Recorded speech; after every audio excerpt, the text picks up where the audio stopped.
I arrived at work around 3 p.m. and I was checking in with youth until about 5 p.m. when the fire alarm started to go off in our cottage, in the teen parent cottage. And I quickly went out of my office, tried making sure all of the youth were safe. We were getting all of the kids, our moms were eating and our babies were crawling everywhere. So we were just making sure that we got them out quickly. When we realized what the source of the fire alarm was, we saw that the water was coming down from our ceilings and flooding the entire cottage.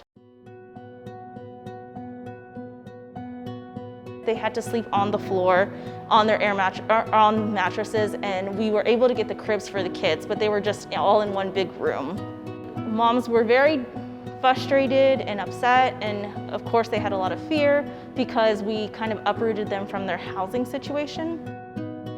On Tuesday, we ventured out to try to find some more food and water for the kids, and while we were out, we found out that Cottage G, which is the cottage that we evacuated to, was also flooding. So when we returned on campus, the entire floor and living room were flooded. We tried turning off the main valve, but that wasn't working, so it just kept on pouring.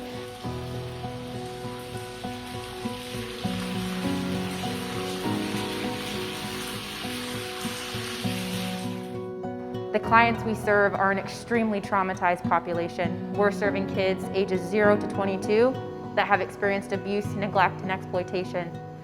Their lives were already hard, and then a pandemic happened, and they were separated from their family, and they were placed in a group living situation with a viral outbreak.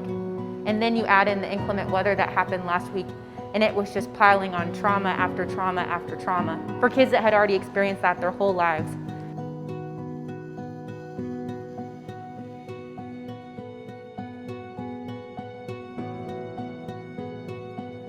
We received gifts from 49 states, 12 different countries. People were sharing our needs and our information all over social media. It was an outpouring that truly gave staff a huge boost.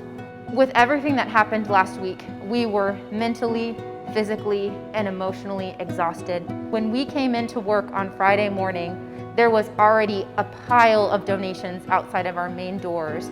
And it was absolutely incredible to see the community come together and to provide that basic needs that we were so desperately needing during that time when our water was shut out, when people were running on zero.